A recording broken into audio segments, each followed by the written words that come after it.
The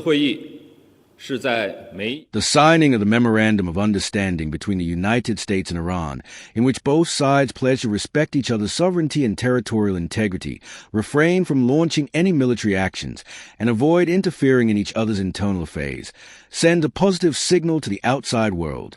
This agreement should be jointly upheld and implemented. China has backed the Iran agreement and called on all parties to avoid actions that could undermine it. Beijing has urged all sides to uphold the agreement and pursue diplomatic solutions to regional disputes. China has called on the United States and Israel to avoid further military action that could escalate tensions.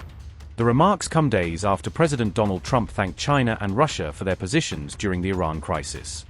China continues to engage diplomatically with Iran as speculation grows over future defense cooperation between the two countries.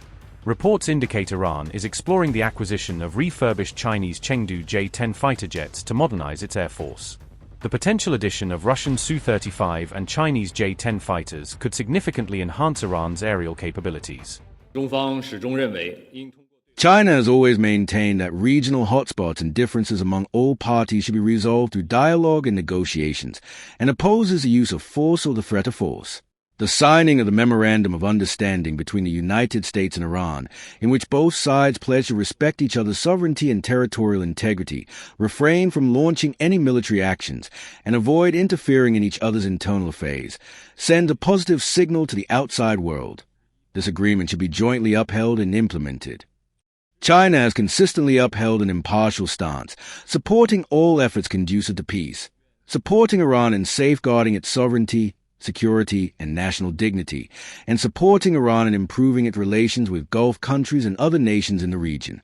In accordance with the spirit of President Xi Jinping's four-point proposal, China is willing to continue providing assistance in its own way and play a constructive role in restoring peace and stability to the region at the earliest possible date. It is understood that 2 Japanese nationals have been detained by the relevant Chinese authorities in accordance with the law for violating Chinese laws. China has briefed the Japanese side on the details of these individual cases. I would like to emphasize that the Japanese side should educate and remind Japanese citizens and enterprises in China to comply with Chinese laws and regulations. On June 22nd to 23rd, Wang Yi attended the 16th BRICS high-level meeting on security affairs held in New Delhi, India, where he engaged in friendly exchanges with Prime Minister Modi and held bilateral meetings with heads of delegations from various countries. This meeting took place against the backdrop of the conflict between the United States, Israel, and Iran shifting from hostilities to dialogue.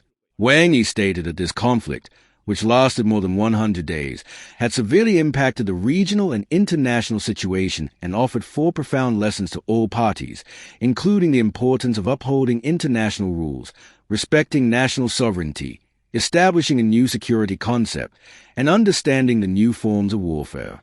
Faced with the intertwining of traditional and non-traditional security threats, it is high time for the BRICS countries to strengthen dialogue and cooperation on security matters. BRICS cooperation has now spanned 20 years and has increasingly become a backbone force in safeguarding peace, promoting development, and upholding justice. As the current international landscape undergoes complex and profound changes, the BRICS countries must defend the international order through BRICS responsibility, resolve security dilemmas through BRICS consensus, address global challenges through BRICS action, and improve governance in emerging fields through BRICS wisdom. The key consensus reached at this meeting is support for upholding multilateralism. The common voice expressed is that the BRICS countries and the Global South will uphold independence and self-reliance and strengthen solidarity and mutual assistance. And the clear direction set is to further leverage the BRICS Security Council mechanism to maintain communication and coordination on major international and regional issues of concern, and to continuously enrich the substance of Greater BRICS. Cooperation. In 2027, China will assume the rotating BRICS presidency. China looks forward to working with its BRICS partners to actively put into practice the vision of building a community with a shared future for mankind in the 4 major global initiatives proposed by President Xi Jinping, promoting prosperity through development, ensuring stability through security, enhancing mutual trust through civilizational exchange, and pursuing justice through governance, to jointly forge a future of peace and prosperity.